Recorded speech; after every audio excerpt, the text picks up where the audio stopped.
Hello, everyone. Welcome into the Guilty as Charged podcast. I did not want to do this video initially. I typically try to avoid the whole, oh, Jalen Ramsey wants to play with Derwin James and he wants to come to the Chargers and all that sort of thing because that's an expensive move. It's a move that the Rams obviously wouldn't want to make while they have him, et cetera, et cetera. And I didn't really want to make a video about this with Tyrann Mathieu either because, you know, why talk about it? The Chargers have two safeties and Derwin James and this year Adderley. Why would you want to add another one? He could be a little bit expensive, all that. Well, and then you see him at the Pro Bowl getting along with everybody. And then Braden Fajoko has to go out and make that big eye emoji tweet like, oh, look what's going on here. And while that means nothing, I think there's a legitimate case for Tyrann Mathieu actually joining the Chargers this season.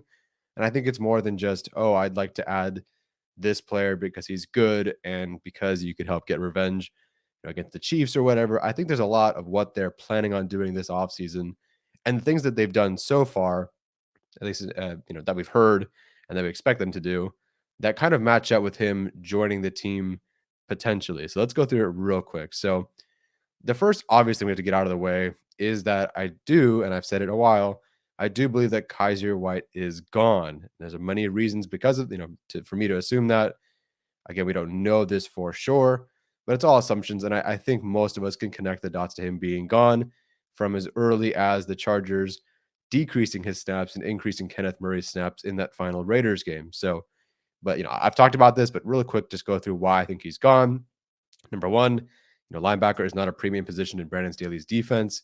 To me, linebackers, those are guys you kind of take on maybe day two, if not day three, if you can, unless there's some sort of ridiculous prospect that falls to you early on. But for the most part, the smarter team building way to go is to find like a Kaiser White or a Drew Tranquil, early day three, late day two, on like the third round or whatever, and build your team from there and try to invest more in the trenches or on other defensive, more premium positions. To me, it's not quite like running back versus offensive line, but you would rather take the offensive lineman over the running back in the same way that the Chargers are probably going to prioritize the trenches, defensive tackle, nose tackle, edge rusher over linebacker. And in particular in this defense, it's not a super premium position. And obviously, the one that people don't like to talk about, but we know it's true, Kenneth Murray is your former first round pick. They clearly invested in him with that pick. And then they went ahead and made him the starting dime linebacker against the Las Vegas Raiders, which is, again, what got all of this conversation even started about Kaiser White. So you have Kenneth Murray out there, and then obviously Drew Tranquil, Nick Niemann, and Amen Ogbongbemiga behind him. Not saying those are replacements, but they're going to be his replacements. And I could see a world where you feel somewhat confident in the development of Niemann, who did make the, was it all pro rookie team or whatever for a special teams. Whoop-de-doo. You kind of believe in Drew Tranquil. So I could see why they would move on, feeling comfortable with that group. Maybe not to be the same player, but to kind of make it work behind him. And then, of course, the conversation that I had, I talked about this on our linebackers and defensive tackle episode. That the person I reached out to that said that it is, quote, a reach that he returns. There's hope, but it is a reach that he returns. So that and, Mike Williams and Uchenna Nwosu. And if it's not Nwosu, it's another edge player that they're going to sign to an expensive deal. So either Williams and some sort of edge player, whether it's Nwosu or not, plus the additions that you expect them to make at defensive tackle and nose tackle, or I guess maybe one or the other. There's someone's not going to get paid, and one of them is probably going to be Kaiser White. As unfortunate as it is, there it is. Now, why even mention Kaiser White to begin with? They're talking about safeties. Why mention Kaiser White? It's up to the Chargers to make this change, and I don't know how much of the change they're going to make. But rather than now, you have Kenneth Murray as your starting dime linebacker instead of Kaiser White, and Drew Tranquil might fill in here and there, but he's no longer the alpha of the group. And instead of having maybe a Kenneth Murray out there, they could rotate different things to have another safety out there. You saw early in the season, right? Derwin James would play closer, and Alohi Gilman would rotate in the back. And so it'd be Nasir Adderley, Alohi Gilman, with Derwin James in the slot the entire time against, I think, CeeDee Lamb or whatever it was that game against the Cowboys. You see that the Chargers can do that. I don't know how often they did that as the games went on, and things needed to be guys started getting hurt at different positions. So I don't know how much they stuck to that, but it's a possibility that with Kaiser White gone, who is your best coverage linebacker and just your best linebacker in general, it's possible that yes, Kenneth Murray is the starter penciled in at linebacker at dime linebacker, but it's very possible that the Chargers actually want Derwin James to help fill that role and have another safety behind them. Why do I think they would do that? New thing, hot off the press. I don't believe Gavino has mentioned this publicly, but Gavino Borquez, who I've had on the show a couple of times, who worked for Chargers Wire. He basically is Chargers Wire. And for USA Today, he reached out and referenced that Verone McKinley, the DB corner safety, whatever, from Oregon, who is a senior and was at the Senior Bowl, has met with the Chargers twice so far. And I think that's relevant because he's a guy that, as you can see on the screen here, has played all over the field for Oregon in 2021. 24 defensive line, 176 in the box, 569 snaps at free safety, 157 in the slot, 12 at corner, and then 24 as like an edge rusher. So this guy has moved all over the defense for Oregon. And I think the Chargers looking at someone like McKinley, and I'm sure other guys that are like McKinley, they even did look at Webb last year and drafted Webb. But you're looking at someone like that because you want to be more multiple in your secondary and have different guys who are good, who can play different things. Even Ben DeLuca, who never really saw the field, he was a guy who played all over. And the Chargers are looking and have looked for guys like that. And I think it's partially because they want Derwin James to find a way to play closer to the line of scrimmage. I don't know where this graphic went, but I promise there was a graphic somewhere that said that Derwin James had played closer to the line of scrimmage more as the games went on. So not as the games went on, but as the season went on. So he started playing, he started more as that deep safety, maybe rotate him in. You kind of had to rotate him in at the slot because Chris Harris Jr. got hurt in week 2 or couldn't play week 2. But he apparently was playing sort of more of a box safety role as the year went on and was inching closer to the line of scrimmage, probably to help out that run game. And it worked in some cases. And I think Derwin James being closer to the line of scrimmage and freeing him up to do that and roam and either blitz the quarterback, get to the running back, cover a tight end, whatever, I think that's very beneficial for this team. So the Chargers looking at a guy like McKinley, reportedly, and meeting with him twice to see what kind of guy they had in him and a guy that they could take on, now, McKinley and Mathieu are two different players, right? McKinley's going to be taken day 3, and Mathieu is an excellent player and has been for many years and has played thousands of snaps in the NFL. So I'm not saying it's a 1-for-1, but the idea is there, and they do. Why would you look at a guy like McKinley? Well, if you look at who's behind this year, Adderley and Derwin James, we saw last year that the depth behind James and Adderley was pretty bad. Now, I'm not at all suggesting that Mathieu comes in and is a depth piece by any means. You find a way to make all 3 of those safeties work. If you want Derwin James to be more in the slot, playing linebacker closer to the line of scrimmage more, that's cool. If you want Mathieu covering guys in the slot, Adderley is primarily your deep safety, but you can mix and match those guys whatever you want. And we'll talk about that a bit. But you want someone like that over, you can trust a Tyrann Mathieu over an Alohi Gilman or a Mark Webb, who, last year, Alohi Gilman only played 355 snaps. Mark Webb only 6. Obviously, Tyrann Mathieu is a better player than both guys. That's not a question. But, as I was talking about in different videos, and I will talk about in a composite free agent video, Alohi Gilman was 31st among, now he's not a free agent, but I put him in there with all the pending safety free agents, and he was 31st, which is not good. You want to find someone that's your third safety. You want to find someone better after that. And the guys last year that were in there when Gilman and Webb were hurt were awful for the Chargers, so they're not sticking around. So you need to find some sort of veteran presence back there who can be a better, a nice cushion, a golden parachute, if you will, after Derwin James or Nasir Adderley potentially get hurt or have to move. You want to have Tyrann Mathieu out there playing deep safety over Alohi Gilman. I think all of us could agree with that. So, what the numbers, the way Mathieu can pick the ball off, the production, the fact that he actually will be able to play more snaps, and you can trust him to play a good amount of snaps as well. I think that works out. So my best pitch for someone like a Tyrann Mathieu, why would you add him to another set of 2 safeties? He wouldn't start. I think he could. I think there really is no starter in the secondary. It's part of the reason that I want them to go with corner in the first round at pick 17. It's like, well, why would you do that if you already have your Asante Samuel Jr. or Michael Davis? Why would you go get a slot corner? I don't think it's that simple. I think you can mix and match those guys depending on what you need. And so to me, getting a Tyrann Mathieu allows you to play a full game of rock, paper, scissors. So to me, Derwin James, he can be rock and Nasir Adderley can be scissors, but you can't win that game without paper. And who is paper on this team right now? Is it Alohi Gilman? Mark Webb, Trey Marshall? That he's not projected to come back, but you could think of him. Ben DeLuca, the guy who barely played. Do you want Kenneth Murray out there? Is that your option? Is that how you're going to beat opposing offenses this year?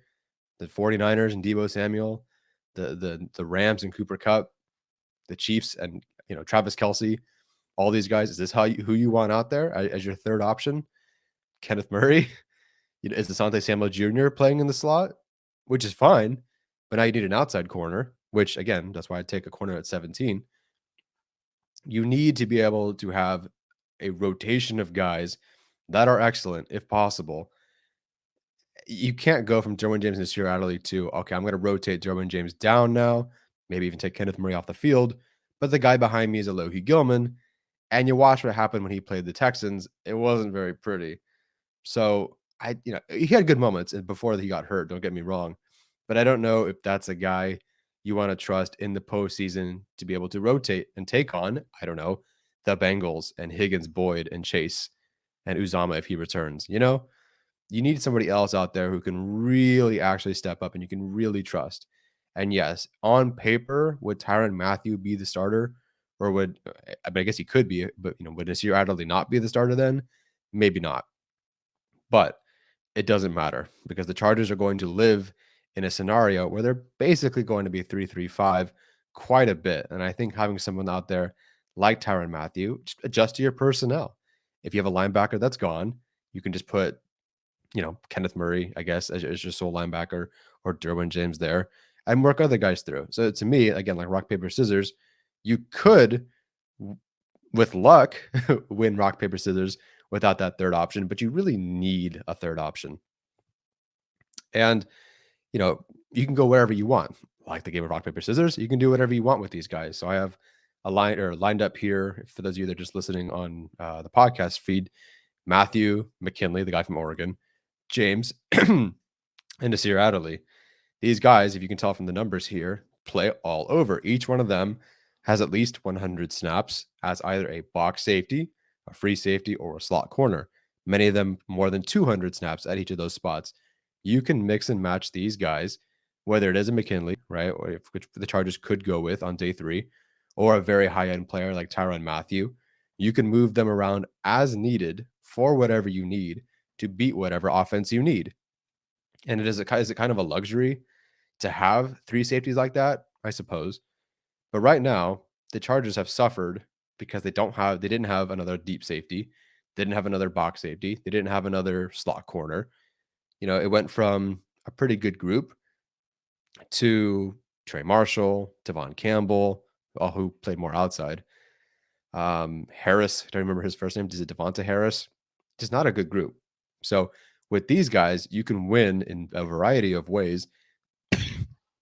Sorry. And you can be multiple in a way that Staley really was never able to do because they didn't really have the personnel for that. And this slot corner group, if you're watching, you can see in red, those are the guys that are over 30. This is a slot free agent group, and there's not a lot of them. These are the guys that played over 100 snaps in the slot last season.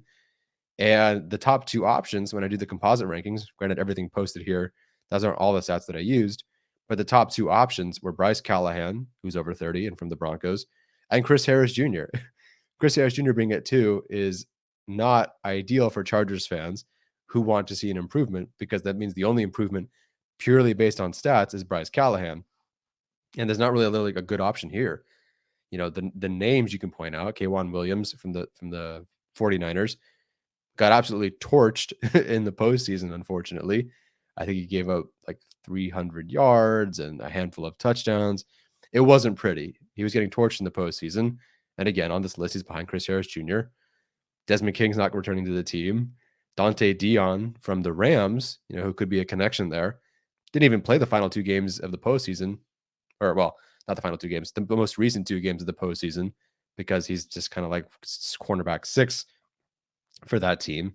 So the slot group isn't all that great. So you can find guys, maybe you don't have an exact slot corner. And I do think that they will find a legitimate slot corner, but you can make that work. Let's say if it's a day 3 slot corner, and that's the best you got, or a round 3 slot corner with a lot of upside who isn't quite ready to start all the way, you can make that work. Slide in Tyrann Mathieu, slide in Derwin James, Nasir Adderley, whoever it needs to be. Again, plug the holes. Rock, paper, scissors. Win. Have all 3 at your disposal, not just 2. The slot corner group, the slot corner free agent group is not great. And so why, take a swing on these guys? You're probably not taking an immediate slot corner early, unless you're moving Asante Samuel into the slot and you're taking an outside corner. To me, I think I would rather just go with someone like a Tyrann Mathieu who can help make my defense a little bit more multiple, rather than have 31-year-old Bryce Callahan show up on defense and we have Chris Harris Jr. all over again. So the last bit, which again is really what started it all, is that there seems to be some sort of a camaraderie between Tyrann Mathieu and the Chargers. For whatever reason, he was doing his absolute best to get noticed and to associate himself with the Chargers at the Pro Bowl. Now, these are guys all having fun. It seems like everyone has fun with Derwin James. Everyone has a good relationship with Derwin James, sure. But he's out there posting things about him and Derwin James, right down to, them boys up to something, with Derwin James. What are they up to? I don't know. Derwin James is a heck of a talker and heck of a recruiter, and he loves Brandon Staley. And I'm sure you could sell Tyrann Mathieu on something like that. Hey, Tyrann Mathieu, would you like to play with me or Daniel Sorensen? I think it sells itself, I think he's out there catching passes from Justin Herbert. I don't know, man. I really think based on everything that we know, right, everything we can expect, right, Kaiser White is going to be gone. So you need someone out there who can play that little more coverage, who can kind of be your linebacker. Maybe that's Derwin James. And so you need another safety out there. It's like a Tyrann Mathieu type.